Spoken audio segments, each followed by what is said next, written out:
अब हम ब्लॉक्सी में एक वॉकिंग एनिमेशन बनाना चाहते हैं। तो पहले मैं एक ऐसा करेक्टर लेता हूँ जिसमें मुझे मतलब जो वॉक करता हुआ लगे, थोड़ा इंसान का करेक्टर लेता हूँ जैसे ये वाला है। तो जब इसमें मैं टच करके रखूँगा, जैसे उसे क्लिक करके रखूँगा, मान लो इसी को ला देते हैं। इसका नाम मैं दे देता हूँ कुछ भी, जैसे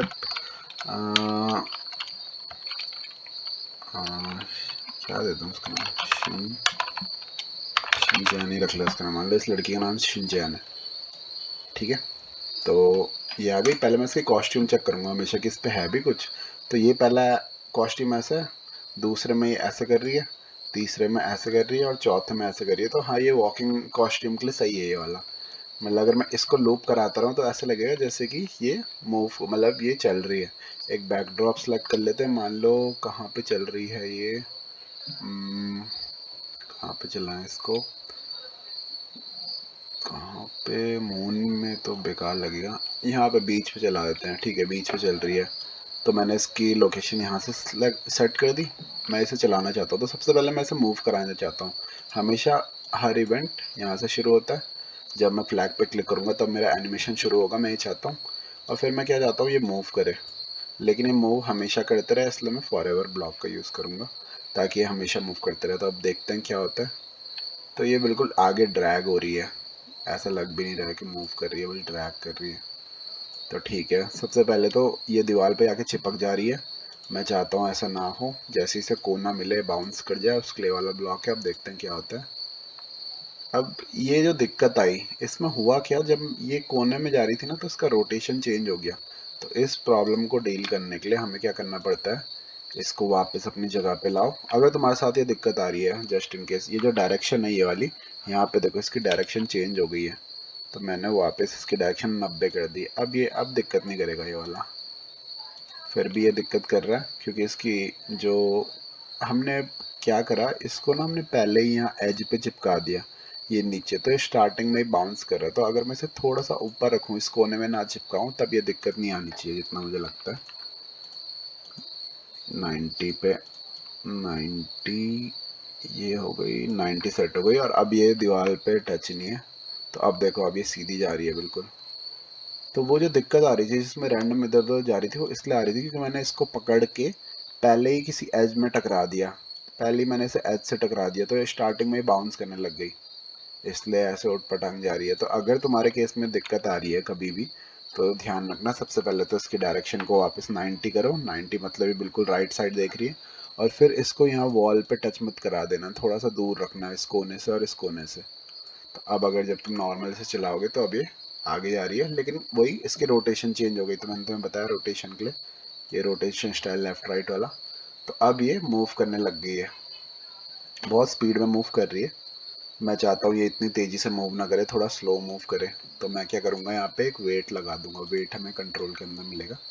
1 सेकंड का वेट ज़्यादा ही कम हो जाएगा, जैसे बहुत ही स्लो हो गया, हर 1 सेकंड में मूव कर रही है। मैं इसे 0.2 पे ट्राई करता हूँ। 0.2 पे भी ये बहुत ही अभी भी मुझे ठीक नहीं लग रहा है, मतलब मेरी मर्जी है, मुझे नहीं लग रहा है ठीक। मैं और कम करता हूँ, 0.1 ट्राई करता हूँ। अब मुझे थोड़ा ठीक लग रही है। और फिर से इसका वो जो बाउंस है वो ख़राब हो चुका है। वापस इसे यहाँ एज पे लाया, थोड़ा सा ऊपर पे, डायरेक्शन इसकी 90 सेट वापस करी। अब ये देखो, बार बार मुझे डायरेक्शन सेट करनी पड़ रही है। काश कुछ ऐसा तरीका होता कि हमेशा ये यहीं से स्टार्ट करे और ये हमेशा 90 इधर ही देखते रहे। तो इसके लिए मैं एक जुगाड़ कर सकता हूँ। ये लुक के, ये मोशन के अंदर है, यहाँ पे पॉइंट इन डायरेक्शन ये दिख रहा है। हमेशा ये जब भी स्टार्ट करेगा तो 90 डायरेक्शन, मतलब इधर ही से रहेगा। अब मुझे बार बार चेंज करने की ज़रूरत नहीं, मैंने पहले ही बोल दिया कि जब भी मैं शुरुआत करूँगा तो भाई 90 डिग्री, मतलब राइट की तरफ ही देखते रहना। तो अब ये दिक्कत नहीं आएगी। अब ये मस्त आगे चल रही है, इसके बाद ये बाउंस होके वापस आ रही है। लेकिन अभी भी ऐसा लग नहीं रहा है चल रही है, क्योंकि वही वाली बात है, हमने इसके जो कॉस्ट्यूम है वो चेंज नहीं करे, हमने एनिमेशन नहीं डाला इसमें। तो हम कॉस्ट्यूम में जाएंगे, हमें यहाँ पे 4 इसके कॉस्ट्यूम पड़े हुए हैं। तो हम एक और इवेंट बनाएंगे। पहला वाला ये हमारा चलने के लिए था, दूसरा इवेंट हमारा किस चीज़ के लिए होगा, इसे कॉस्ट्यूम चेंज करने के लिए। तो हमेशा फॉर एवर इसकी जो कॉस्ट्यूम है वो चेंज करते रहो। अब देखते हैं क्या बना। तो ये बहुत ही स्पीड में इसकी कॉस्ट्यूम चेंज हो रही है, इसलिए इतना, और चलो बहुत हल्के रही है, उसकी कॉस्ट्यूम इतनी जल्दी चेंज हो रही है। तो कंट्रोल के अंदर जाके एक यहाँ पे वेट लगा दो 0.2 सेकंड का। तो अब ये ऐसा लग रहा है जैसे चल रही है। तो ये हमारा वॉकिंग का एनिमेशन था। यहाँ पर हमने 0.1 सेकंड का रखा है, इससे भी 0.1 ट्राई करके देखते हैं। तो ऑलमोस्ट ठीक लग रहा है। इससे 0.2 मतलब ये जो वैल्यू होती है ना, अपने हिसाब से हमें चेंज करते रहनी चाहिए। अब अगर हम इसे देखें तो ऐसा लग रहा है कि जैसे चल रही होगी, थोड़ा सा वैसा लग रहा है जैसे ग्लिच कर रही है, लेकिन काफ़ी है, बेसिक एनिमेशन इतना काफ़ी है। तो ये हम करते हैं जब हमें वॉकिंग एनिमेशन बनाना होता है। अगर हम फिर से रिवाइज करें, हमने क्या करा, सबसे पहले हमने ये वाला ब्लॉक था, ये इसे चलाने के लिए इसमें फॉरएवर लगाया था, यही move 10 step if on edge bounce और रोटेशन स्टाइल लेफ्ट राइट, ये सिंपल था, हमेशा हम यही करते हैं। और 0.2 सेकंड का डिले लगाया था क्योंकि बहुत तेज जा रही थी, हम नहीं चाहते इतनी तेज चले, और हमेशा उसकी जो एंगल है वो चेंज हो रहा था, इसलिए हमने स्टार्टिंग में सेट कर दिया, कॉन्स्टेंट कर दिया कि भाई जब भी शुरू होगा तो देखना 90 डिग्री से ही शुरू करना।